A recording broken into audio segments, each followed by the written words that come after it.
સનાતન ધર્મ શ્રી પુરુષોત્તમ ગુરુ મહારાજ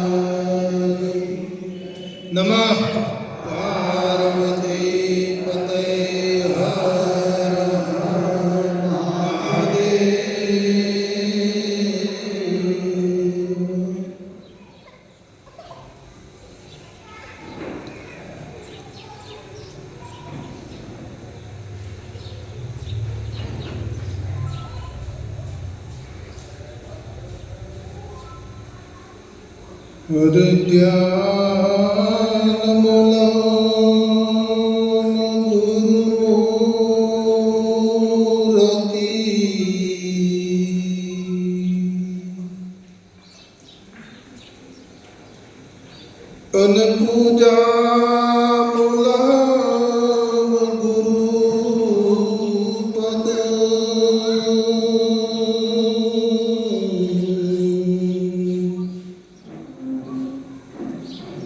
વેદી મંત્ર મૂલમ ગુરુ વાક્યમ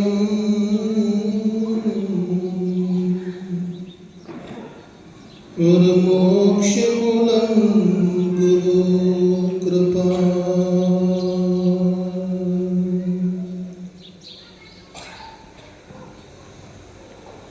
ગુરુપદ પંકજ પૂજતા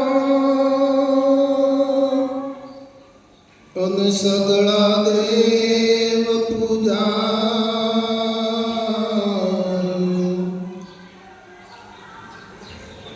પણ જો ગુરુને ના ગણે એ 84 કુટા.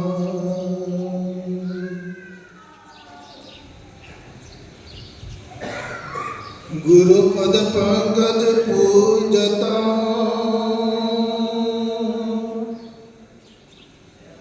અન 14 લોક પૂજા.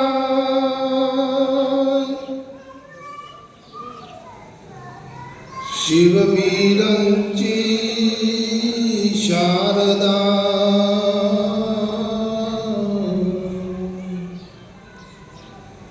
એ ગુરુતણા જશગા.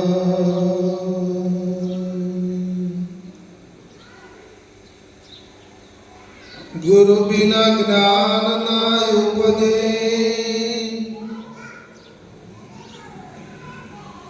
અને ગુરુ વિના મિટે નહીં ભેદ.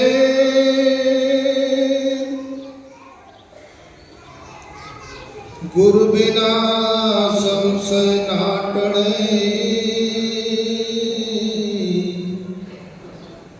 ભલે વાંચો ચારો વેદ.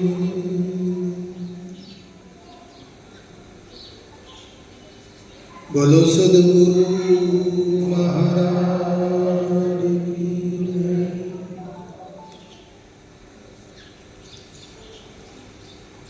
આજે પવિત્ર દિવસ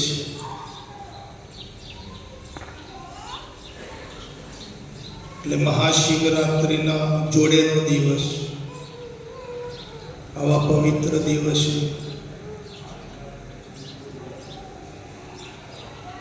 આ દયા પરના ભક્ત મંડળે બાપુની પ્રેરણાથી આ સત્સંગ સભાનું જે આયોજન કર્યું છે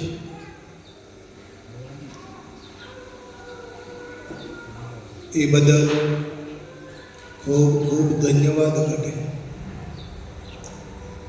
બાપુની પ્રેરણા, બાપુની ધારા તમારા જીવન ઉપર સદાયને માટે વર્ષી રહેવાના.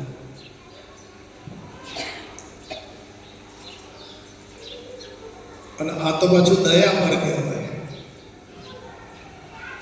બાપુએ દયા ઉપર બહુ ભાર મૂક્યો છે. અમૃતા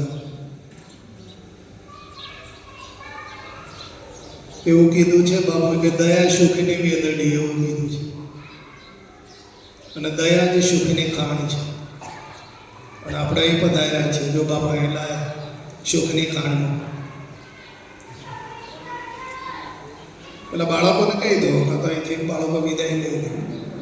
અહીં આપણી સભામાં ગણગડાટ ના ચાલે.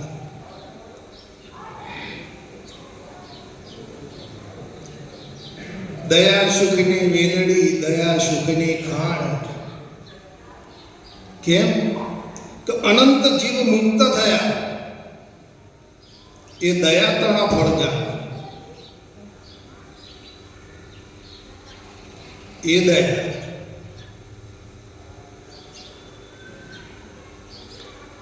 दया धर्म का मूल है. दया आ तो मैंने बापू बोला मैं बोलूँ बराबर.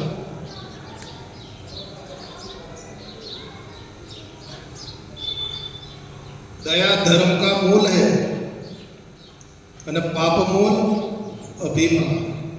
એટલે પાછા અભિમાનમાં ના આવી જતા અમે આમ કર્યું એમ.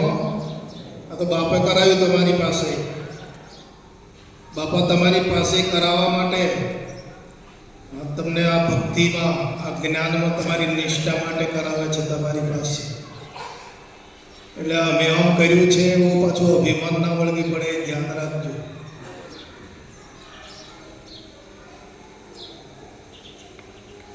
એટલે દયા ધર્મ કા મૂલ है, पाप मूल अभिमान.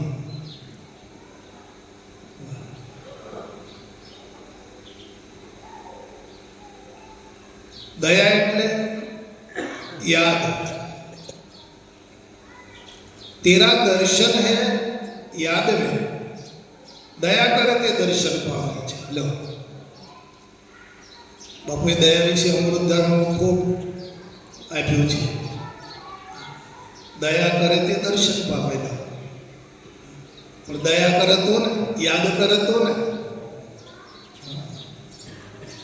બાપાએ નિશાની આપી, બાપાએ મુદ્દો આપ્યો, એને એનું નિશાન આપ્યું છે, લક્ષ્ય આપ્યું છે.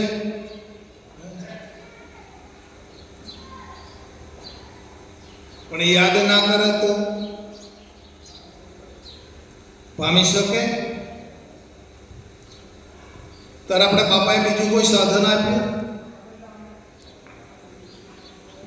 કોઈ તમારે તપ કરવાનો કે જપ કરવાનો કે યજ્ઞ કરવાનો કે વ્રત કરવાનો કે તીર્થ કરવાનો કે આ કરવાનો બીજું કોઈ ક્રિયામાન કર્મ આપ્યું છે બાપાએ? ખાલી કીધું કે તેરા દર્શન હે યાદ હે. તો યાદ કરી લે બસ. અને યાદ કરવા માટે એકાંતમાં બેહીને ખૂણામાં બેહીને યાદ કરવું પડે છે. એવી સ્થિતિ છે યાદની. વિચારજો. पंडित मर गए, पढ़ी पढ़ी वेदा, न लया अपना घटका भेदा. बापूजी क्या लई जवा मांगे છે?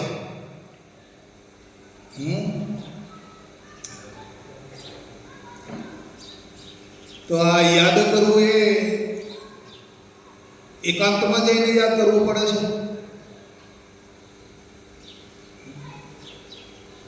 બાપુજીએ કીધું યાદ તો આ બાદ અને ભૂલ્યા તો બરબાદ.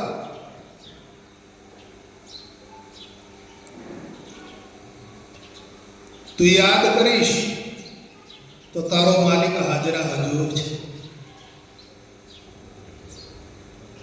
ખૂણે ખોચરે સંતાયેલો નથી, હાજરા હજુર.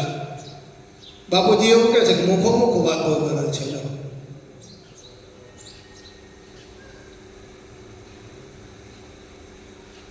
તમે મંદિરમાં જાઓ તો મૂર્તિ તમારી સાથે બોલે કે ના બોલે? બોલો, બોલે ને? હા, જગતવાસીને બોલે. અને તમને બાપાએ કળા આપી છે. લો મૂર્તિ તમારી સાથે વાતો કરે, તમારી સાથે બોલે, બોલે ને પછી બોલાવે. હે, કેવી કળા આપી છે બાપાએ.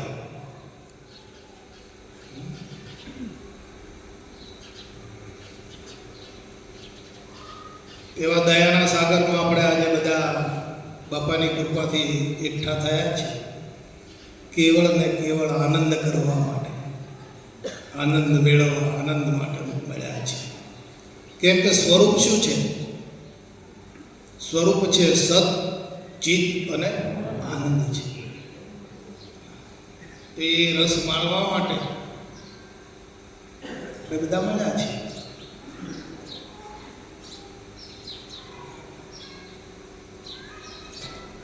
તો દયા પર વાળા ભાઈઓને આપણે બધા આવ્યા છીએ. દૂર દૂરથી, કોઈ નાગપુરથી આવ્યા, કોઈ અમદાવાદથી આવ્યા, કોઈ નડિયાદથી આવ્યા, કોઈ ડાકોરથી આવ્યા, કોઈ સંબા બાજુથી પધાર્યા, કોઈ પંચમહાલ બાજુથી આવ્યા છે. બધા ભાઈઓ પંખીણા, તો આપણે બધા આવ્યા છીએ. તો આ દયાપર મંડળને તો આશીર્વાદ તો આપવા પડશે, નહીં આપવા પડે? હા, એમને એમ લાભ લઈ જઈએ તો આપણને શોભાય પણ નહીં.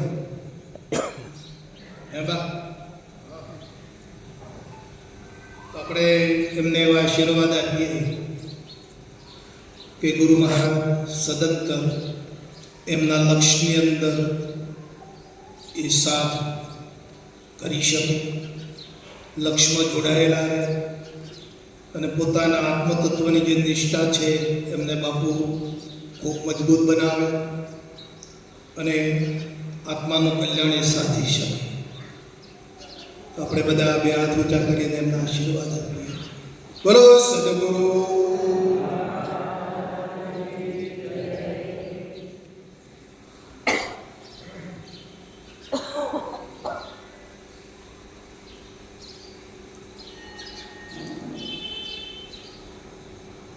અત્યારે આપણે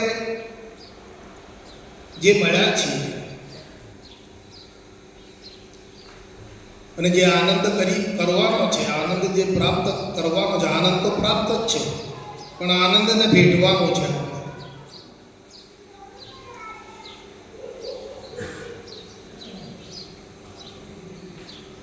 આજે માપમાં આવી ગયેલું ચેતન છે ને,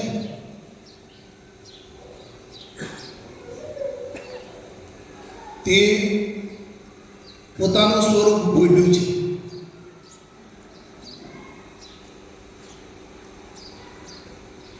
આમ જુદું નથી. કૂવામાંથી ઘડું ભરી લાવીએ તો કૂવાનું પાણી ને ગળાનું પાણી કઈ અલગ નથી.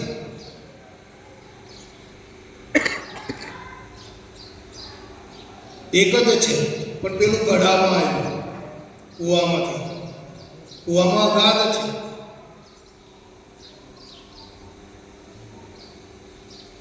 અને કૂવામાં પડીએ આપણે ઉપરથી કૂદકો મારીને તો આપણા શરીર ઉપર લગભગ 4-5 ફૂટ પાણી ચડી જાય. તેનું વજન લાગે. અને એક માટલું ભરીને માથે મૂકો તો વજન લાગે ને વીરજીભાઈ. અને કૂવામાં કૂદકો મારીને આપણા મસ્તક ઉપર 4-5 ફૂટ પાણી ઉપર હોય તો એનું વજન લાગે. કેમ આમ છે વાલા? એવું કેવું કહો?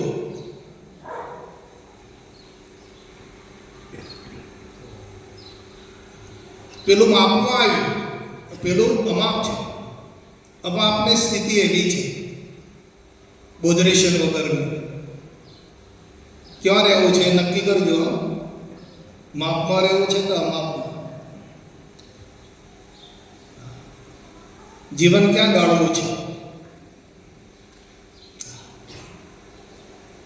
માટલું માથે ઉપાડશો તો ચોક્કસ વજન લાગશે.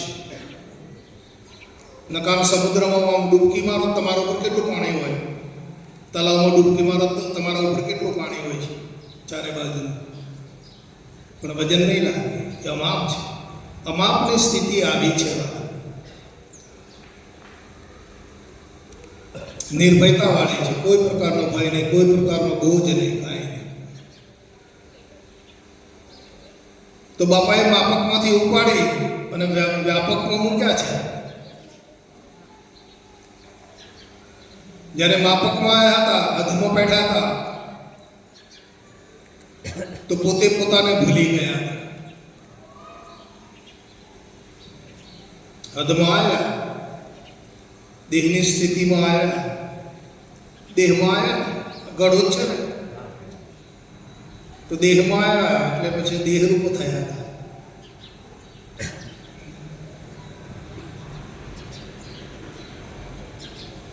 ચેતનને સત્તાથી દેહ કાર્યરત થયો, પણ પોતાનું ભાન ભૂલ્યું છે અને કાર્ય કરતા કરતા અંદર લપટાઈ ગયો અને દેહના ગુણો, દેહનો ધર્મ આ બધું પોતાને માનવા માંડ્યું ને.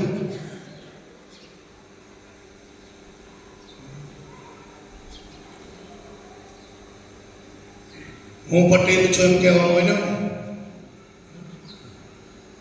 અથવા અમે કચ્છના છીએ એમ કહેતો હતો. બોલો બોલો, ચેતન કઈ પટેલ છે? તારે દયાપરનો છે, કચ્છનો છે, પણ કેવું માન્યું તું કેવું એને?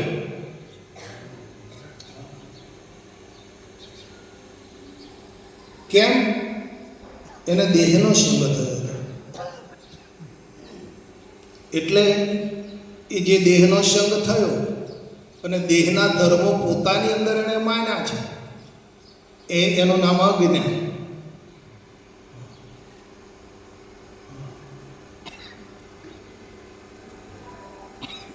દેહની સંગમાં રહીને કેટલું બન્યો? કેટલું બન્યો તો કહો? કેટલો માલ એને અંદર ભર્યો દેહના સંગમાં રહીને? નાતવાળો, જાતવાળો, બૈરાવાળો, છોકરોવાળો, ઇજ્જતવાળો, આબરૂવાળો, સંપત્તિવાળો.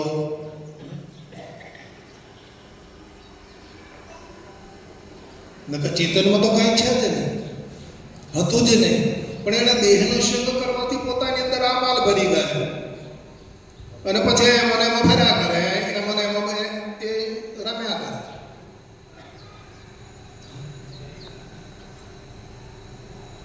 પેલો ગેંગો હોય ને, છોડમાંથી ગોળી બનાવે ને, એ ગોળીને ગબડાયા કરે. એમાં દેહનો સંગ કરીને આ ચેતન તત્વ દેહના ધર્મોની અંદર ગોળ ગોળ ફર્યા કરતો.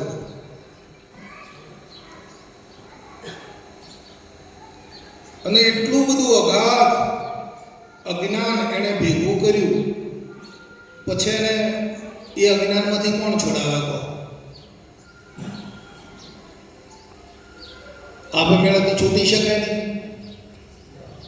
એની એવી કોઈ સ્થિતિ નથી કે આપમેળે છૂટી શકે.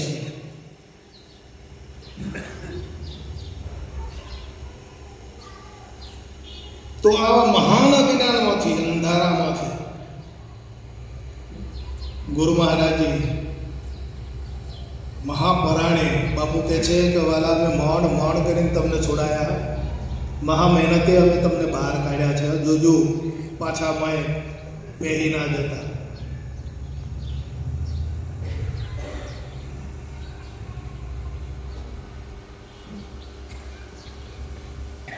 તો સુલભ સંસારમાં આ બધું સુલભ છે. આ પ્રાપ્ત કરવું ને એ સુલભ છે, બહુ મોટી વસ્તુ નથી. કારખાનું બનાવી દેવું, ધંધો ઊભો કરવો, મકાનો બનાવી દેવો, ગાડીઓ ખરીદવી, જીવન નિર્વાહના બધા તમામ સાધનો વસાવી દેવા, એ કંઈ બહુ મોટી વસ્તુ નથી. સુલભ છે. તો તમે કરો, પ્રયત્ન કરો એટલે મળી જાય છે. પણ સુલભ આ સંસારમાં આ બધું સુલભ છે, પણ દુર્લભ વસ્તુ દોઈ. બે જ વસ્તુ દુર્લભતા છે, બાકી આ બધું દુર્લભ નથી, સુલભ છે. મળી જાય તમને, સહેજે સહેજે પ્રયત્ન કરો ને એટલે મળી જાય. પણ દુર્લભ વસ્તુ દોઈ. એક સાચા સદગુરુ મળવા અને બીજો બ્રહ્મ વિચાર.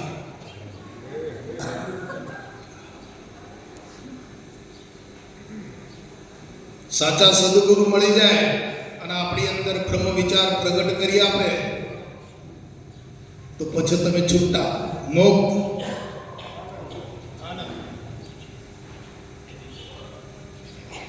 નકર ગેગાના જેવું છે, એટલે ગેગો ગોળી ગબડાવે ને.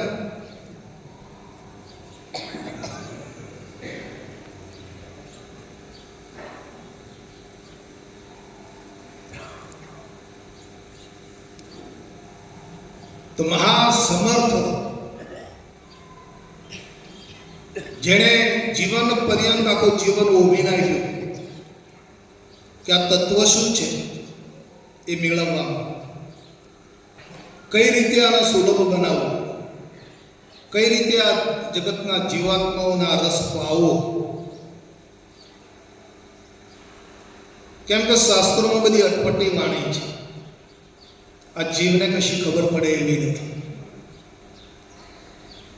જીવંત પર્યંત તમે આ શાસ્ત્રોનો વાંચા કરો, એની અંદર ખોળ્યા કરો, પણ એક વાક્ય આમ બોલતું હોય ને એક આમ બોલતું, તમે નિવેડો ના લઈ શકો.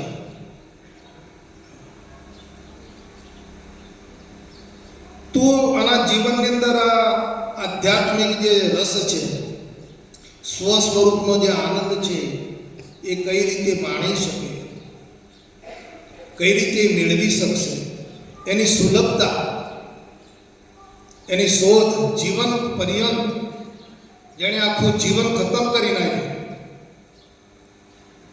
18 વર્ષની વયથી લઈને એન્ડ સુધી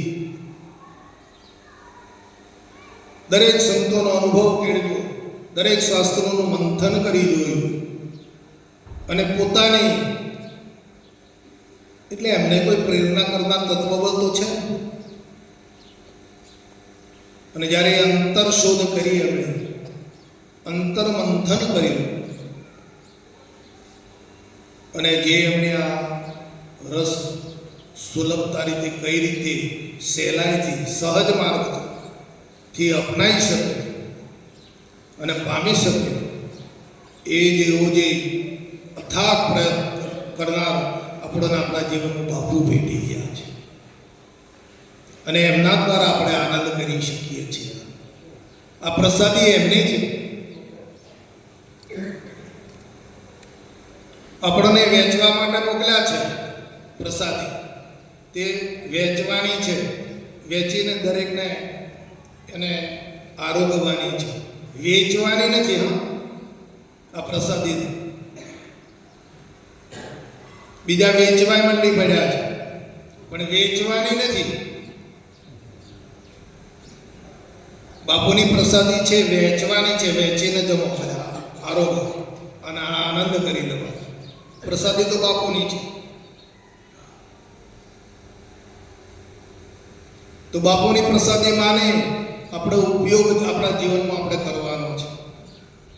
અને બાપુએ જે પ્રસાદી આપી છે તે આપણને જીવન જીવવાની સાચી કળા આપી છે.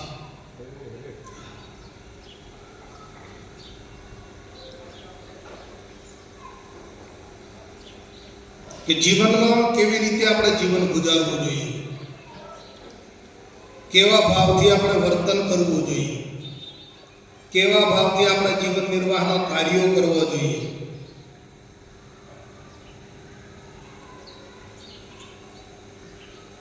એ જીવન જીવવાની સાચી દિશા આપી છે બાબાએ.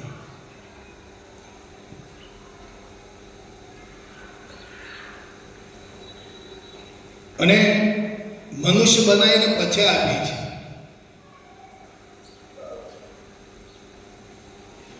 એમને આપી દીધી નથી. હા, જ્યાં સુધી મનુષ્ય નહીં બને ત્યાં સુધી આ પ્રસાદીનો અધિકારી નથી.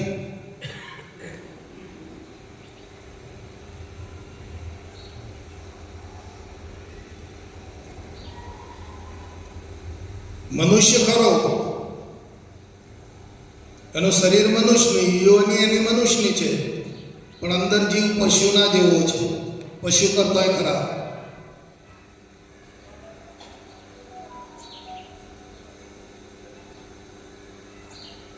પશુઓ તો સારું છે કે માલિકના નિયમમાં જીવન જીવે છે, પણ આ મનુષ્ય આડો હોંક વાળ્યો છે. પશુઓ ચોરી કરવા જાય, તમે સાંભળ્યું અત્યાર સુધી કે આ પશુએ ચોરી કરી, આ પંખીએ ચોરી કરી, અને આણે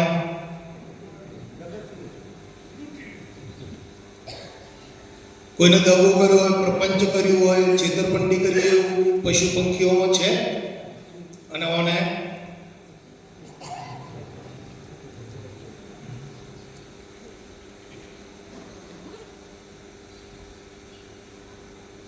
એટલા માટે બાપાએ પહેલા મનુષ્ય બનાવે છે,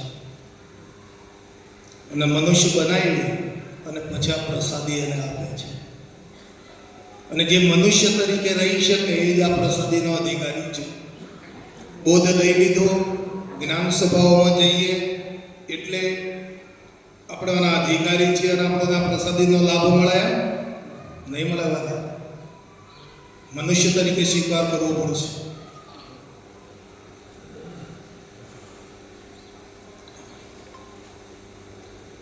જો નાત જાત વાળા રહેશો, દેહ વાળા રહેશો તો આ પ્રસાદીનો લાભ નહીં લઈ શકો.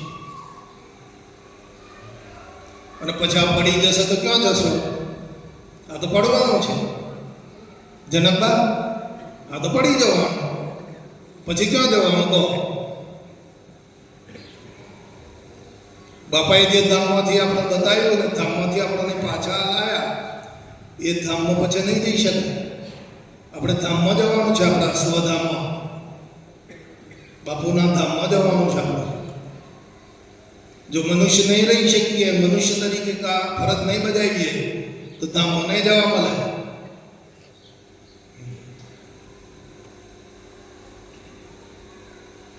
અવળે રસ્તે ચડી જશે, પાછા વળી ક્યારે બાપુ મળશે, ક્યારે પાછો મેળ પડી?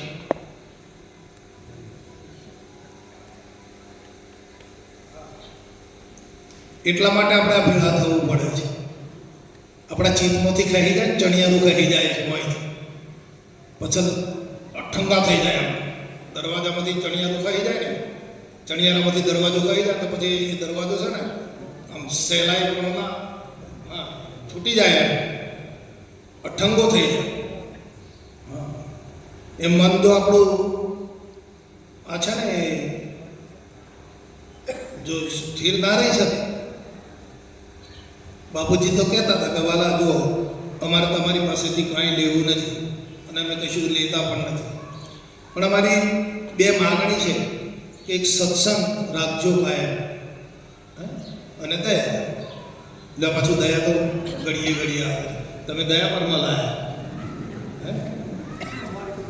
હા, સત્સંગ અને દયા આ બેની અમારી માગણી છે. કાયમ સત્સંગમાં જોડાયેલા રહેજો, કાયમ સત્સંગ કરજો. અને કોઈ સત્સંગની ભાઈનો સંગ ના થાય તો બાપુની અમૃત ધારા વાંચજો.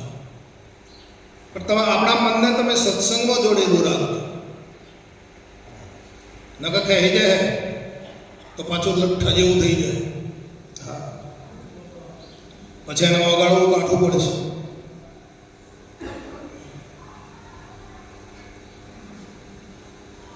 તો આવો અથાગ પ્રયત્ન કરીને બાપાએ સુલભ માર્ગ બનાવીને, સહજ માર્ગ બનાવી અને આ માર્ગ આપણને આપ્યો છે.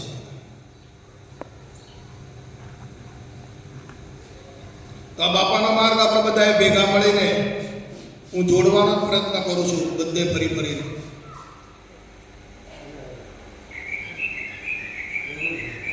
હું એ ફરજ બજાવી રહ્યો છું બાપાની. મારે કંઈ જોઈતું નથી અને મારે કશી જરૂર પણ નથી. પણ હું એક આ બાપાની વાતમાં જોડીને દરેક જીવ, દરેક ભાઈઓ, માતાઓ, બહેનો આ વાતને પામીને તમે તમારા જીવનમાં તમારા આત્માનો ઉદ્ધાર કરી. તમે તો આત્મરસ પીવો છો, આત્મા આનંદ મેળવો છો, મેળવી રહ્યા છો, પણ આ તમારા આડોશ પાડોશમાં તમારા પરિવારને પણ તમે આમાં લાવો.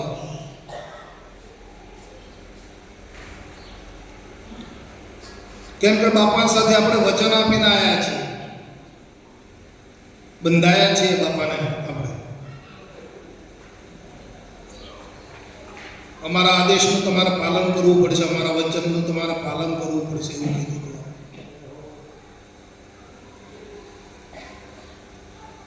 કે જગતમાં અધર્મ વધી ગયો છે તો ધર્મના રક્ષણ માટે નીચે ઉતાર્યા છે બાપાએ. પાપ વધી ગયું છે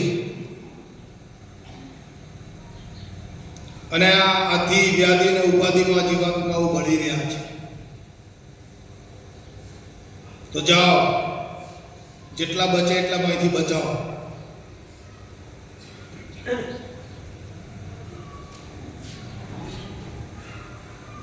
તમે એક જીવાત્માને, એક ચેતનાને તમે જો બચાવશો તો તમને એક યજ્ઞ કર્યો હોય ને એટલું ફળ તમને પ્રાપ્ત થશે.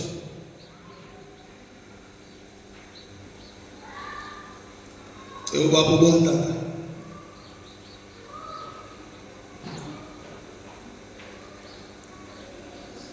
અને બાપુ તો કચ્છ પ્રદેશને બહુ વખાણતા.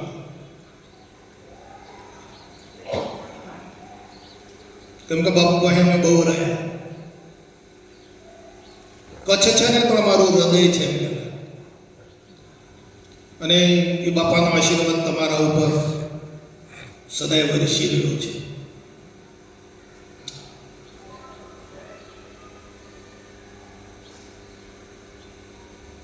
જેમ ભારત આખો દેશ છે, આપણો તો ગુજરાત એક હૃદય છે. એમાં ગુજરાતની અંદર જે કચ્છ છે ને એ બાપાનું હૃદય છે.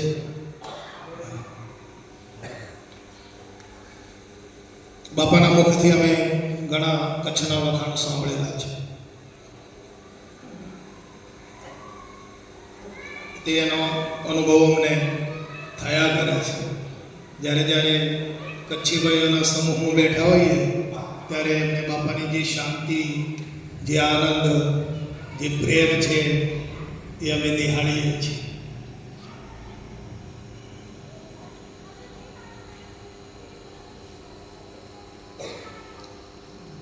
વસ્તુ મેળવવાની કિંમત નથી વાલા, જાળવવાની કિંમત છે. વસ્તુ તો આપણે બજારમાં જઈને લઈ આવીએ. દૂધ મગાયા તો એક નાઈટ ત્યાં ભોગ આપ્યો, 12 કલાક 14 કલાક બેઠા અને દૂધ પ્રાપ્ત થઈ ગયો. એ તો તળાવમાં ગાય જાય તો કઈ તરસી આવે? તળાવે ગાય ગઈ હોય એ તરસી આવે? એમ બાપુનો નિયમ એવો હતો એમ કે ભાઈ આવે પંખીડાનું પાણી પી જાય. એટલે બોધ લઈ આવ્યા એક નાઈટનો પ્રોગ્રામ કરીને. અને લાવવાની કિંમત કરતા જાળવવાની કિંમત બહુ છે. બોધ જ્ઞાન છે બાપુનું એ ઘણું જ સુખરૂપ છે.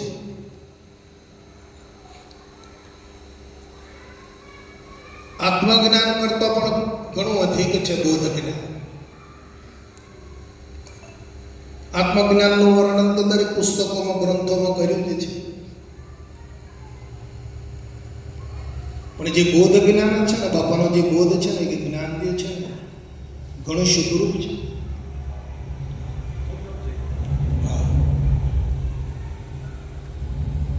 સાચી શાંતિ આપનાર ને સાચું સુખ આપનાર બોધ જ્ઞાન છે.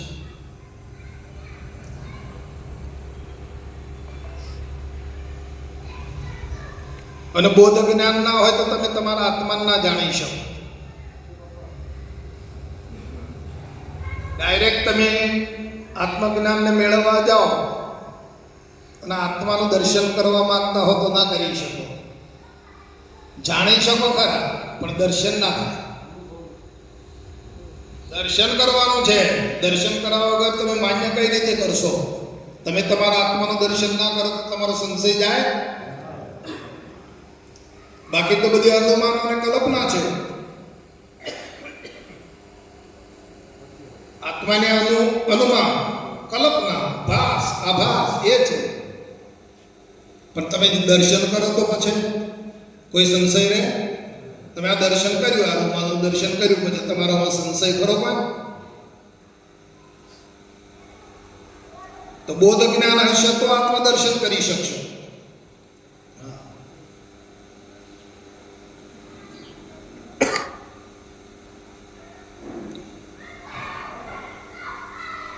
એટલે બોધ જ્ઞાન છે એ જ સાચું સુખ છે.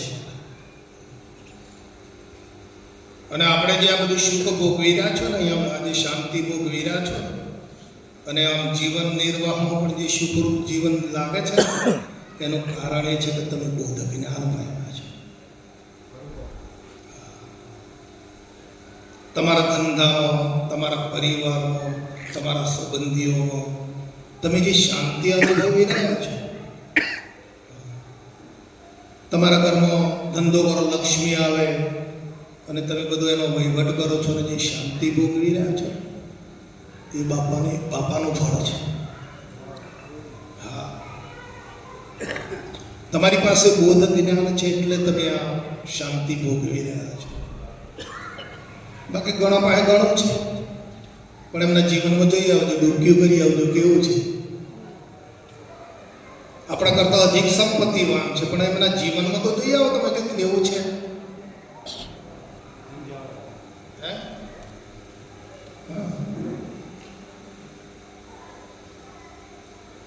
આટલી વાર એ શાંતિથી બેહી ના હતા, ખીલા વાગે નહીં છે.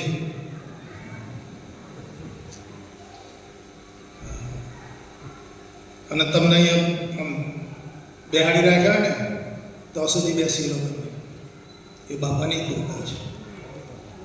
બોધ જ્ઞાન છે, તમને બોધ જ્ઞાન પ્રાપ્ત થયું છે. અને એ જ્ઞાનનું વર્ણન જ્યારે તમને કરવામાં આવે છે તો તમને અંતરમાં કેટલી શીતળતા આવે છે. વીરજીભાઈ, અંતર કેટલી ટાઢક લાગે છે તમને. હા, તમારો આત્મા કેટલી મોજ કરે છે અંતર.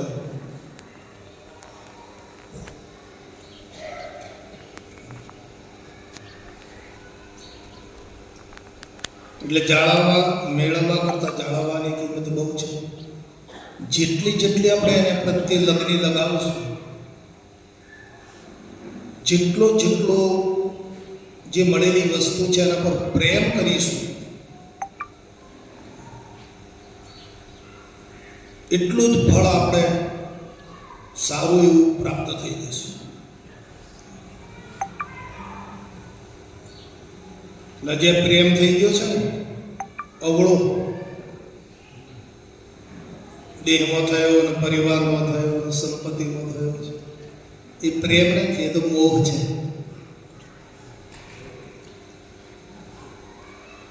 બાપુ કહે છે કે મોહ તો મારે અને પ્રેમ તારે છે.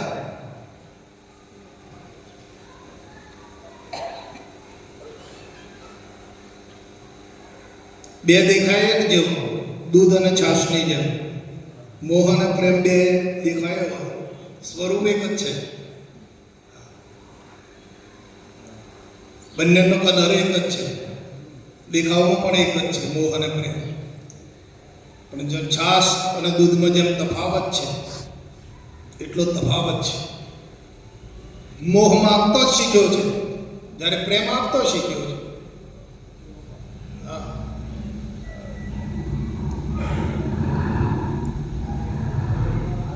એટલે આપણે પ્રેમ જેટલો બને તેટલો બાપુએ જે વસ્તુ આપી છે એમાં પ્રેમ કરો.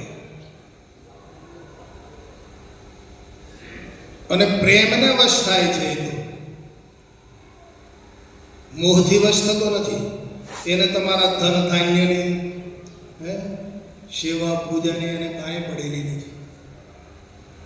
એ તો તમારો સાચો હૃદયનો પ્રેમ લાગે છે. તમારી સંપત્તિ એને શું કરવી કહો, તમારા પરિવાર એને શું કરવું.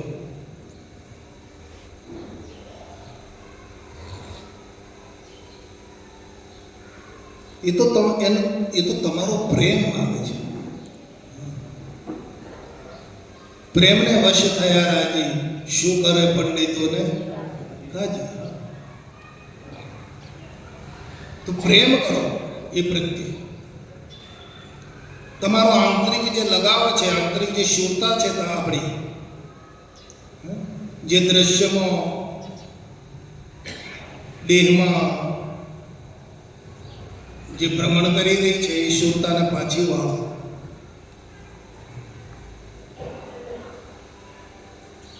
અને બાપાએ જે શીલમાં ઉતાર્યો છે ને એમાં જોઈન્ટ કરી દો શુદ્ધતા.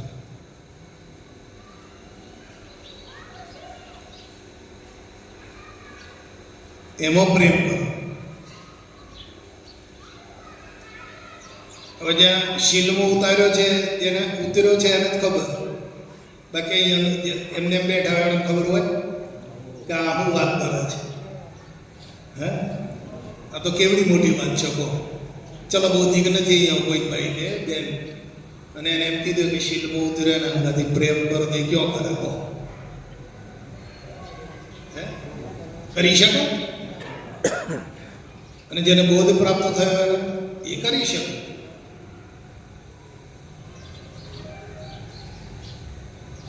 કેવી આ અજનબી વાત છે, હે?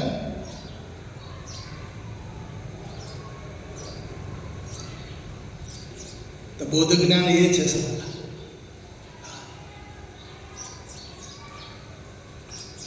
નકા જાણ્યો બોધ વગરનો બેસે તો આ રસ માણી શકાય, આ રસ પી શકે, એના શીલ સાથે એની શુદ્ધતા જોડી શકે?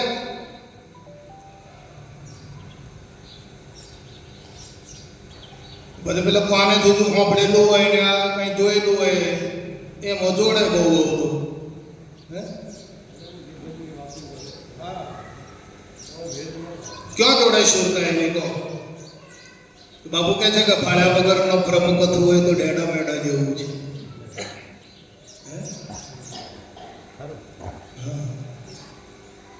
ભાડ્યા વગર ક્યાં જોડાય? અને મળ્યા વગર મોજે હું માણે? હે?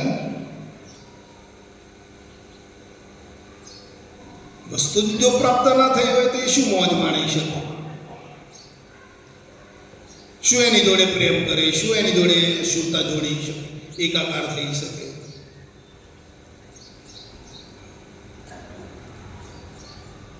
અને ઘણાને એવું થાય છે, મળ્યું રે ધન પણ મોજ ન માણે, કહું કરમને કહાણી રે. ઓ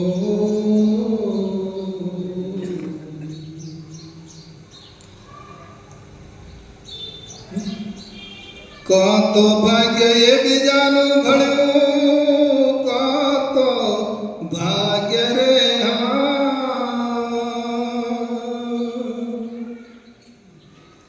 એ બીજાનું ભણ્યું ને કાં તો ખોટી કરવાણી. મારા સંતો જૂના ધર્મ લો જાણી રે.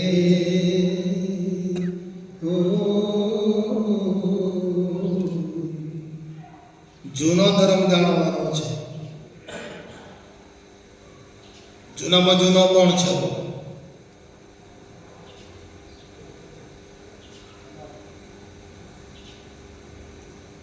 આત્મા કેટલા વર્ષોનો ગણાય?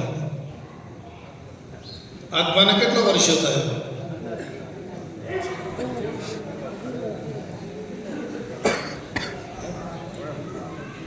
જૂનામાં જૂનો એ છે તો શું કરવા આવ્યા છો આ નગરીમાં? હે? ક્યારના ભટકતા હતા? કેટલા જન્મો વિતાયા? આ તો બાપાની કૃપા થઈ તો આ જન્મમાં આવ્યા છો ને પામ્યા છો.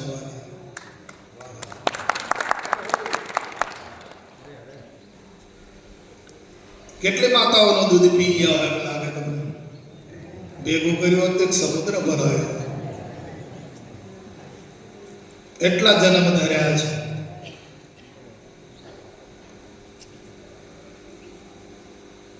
આ યમેળ પડ્યો પછી તમારી માગણીઓ કરી, તમારો પ્રયાસ કરો. એમને એમ તો કાંઈ મળતું નથી માતા.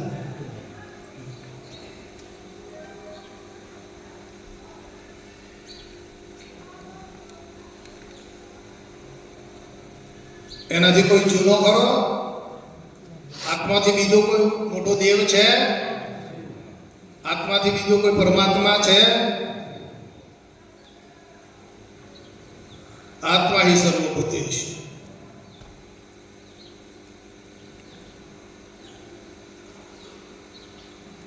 આત્માથી અન્ય કાંઈ છે જ નહીં, આત્માથી બીજું છે. અને પછી તો બધી કલ્પનાઓ છે. આત્માથી ભિન્ન જે છે ને એ તો બધી કલ્પનાઓ છે. સત્ય સનાતન એ જ છે, આત્માથી છે.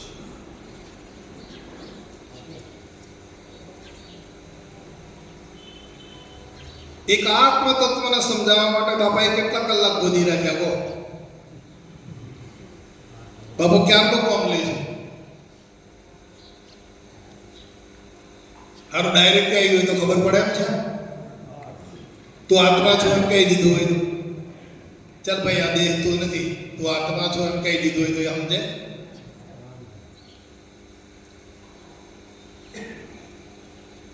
પણ એ તત્વ પ્રગટ કરવા માટે આ બાપાએ જે યુક્તિ કરી, આખી જે લાઈન ઊભી કરી, ઓહો અમે બધું ઘણું કર્યા. હા, જીવનમાં ઘણો બધો પ્રયત્ન કર્યો છે.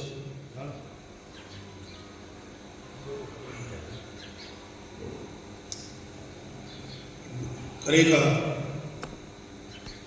બાપુની જે આપણા પર કૃપા થઈ અને બાપુ જે જીવનમાં બેઠા એ તો ગજબ વાત છે, ગજબની વાત છે.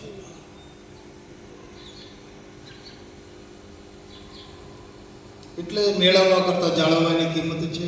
જાળવીને જીવનમાં ઉપયોગ કરજો. ઘણાને મળ્યું છે પણ એની ખુમારી નથી આવતી, કેમ કે ઉપયોગ નથી કરતા. એટલે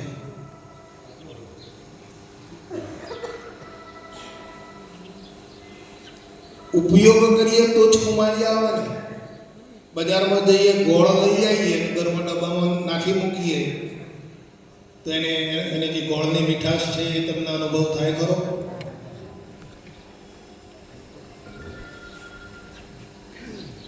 દવાખાને જઈએ, બીમારી થઈ છે, દવાખાને ગયા, ડૉક્ટરને મળ્યા, ડૉક્ટરે દવા આપી પણ એ દવા થેલી મૂકી રાખી. ઉપયોગ ના કર્યો તો દર્દ મટે? ત્યારે રોગ કોણ મુક્ત કરે છે? દવા ને કે ડૉક્ટર? રોગ મુક્ત કોણ કરે છે? દવા કરે છે કે ડૉક્ટર કરી દે? સમજાય છે ભાઈ? ડૉક્ટર શું કરે? દવા આપે. બાપુ શું કરે? તમને લાઈન આપે, તમને માર્ગદર્શન આપે છે, તમને બોધ જ્ઞાન આપે છે. પણ એનો ઉપયોગ, એ દવાનો ઉપયોગ, દવા રોગ મુક્ત કરે છે.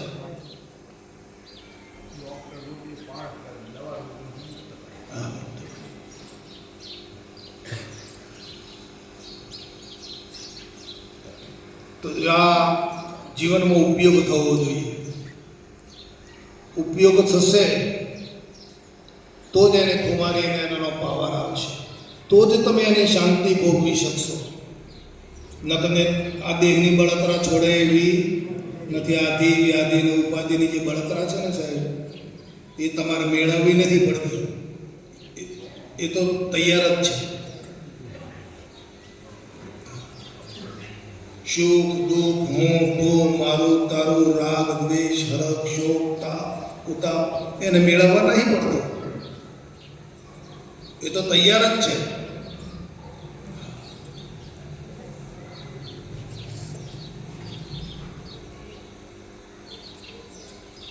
પણ તમારે જ્યારે જડીબુટ્ટીનો ઉપયોગ કરશો, બાપાએ આપેલી વસ્તુનો ઉપયોગ કરશો તો પેલામાંથી બચશો, બળતરામાંથી.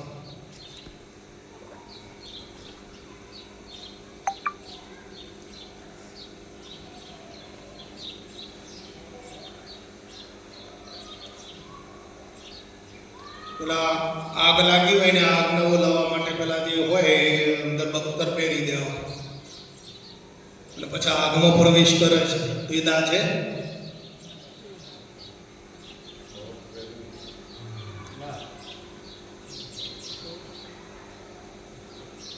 આગને ઓલાવવાવાળા તમે જોયા હશે. ગમે એવડી ભયંકર આગ લાગે તો અંદર પહેરી જાય, પણ એમને કવચ પહેરેલું હોય છે, એ પોતે દાજતા નથી. તો આ વાત સમજાઈ ગઈ તમને?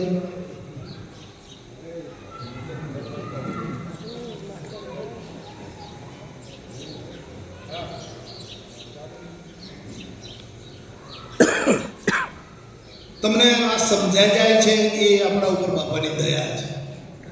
નકર આ એક વાક્ય સમજવું ને લોડાના જણા છે.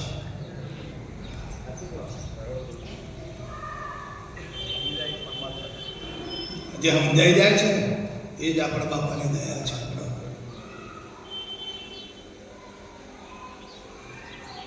તો ઉપયોગ કરશો તો તમને બળતરા નહીં લાગે. બાપાએ જે આપી છે ને સાધન, જે બાપાએ જે વસ્તુ આપણને પ્રાપ્ત કરાવી છે એનો જો આપણે ઉપયોગ કરીશું તો આપણને આ સંસારની બળતરા, દેહની બળતરા કાંઈ લાગે નહીં.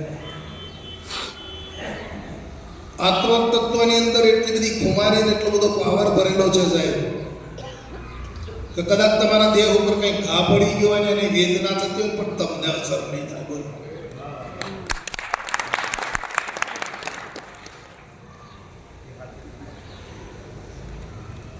તમારું શરીર કદાચ વેદનામય બની ગયું હોય, રોગિષ્ટ થઈ ગયું હોય, પણ તમારું આત્મતત્વ બળ જો બરાબર જામી ગયું હોય ને તો સાહેબ તમને આ શરીરની વેદનાનો તમને ખ્યાલ ના. ઊંઘમાં છે, ચલો શરીરમાં ઘા પડ્યો છે અને ઊંઘ્યા તો એ વેદના છે તો શું શરીરમાંથી વેદના જતી રહી? પણ તમારી સ્થિતિ બદલાઈ ગઈ. એમ આત્મતત્વમાં સ્થિતિ બદલી ના હોવાની. હા, પછી તમને કોઈ બળતરા સતાવે નહીં. બોલો સદગુરુ મહારાજ. ચા પીવડાવો.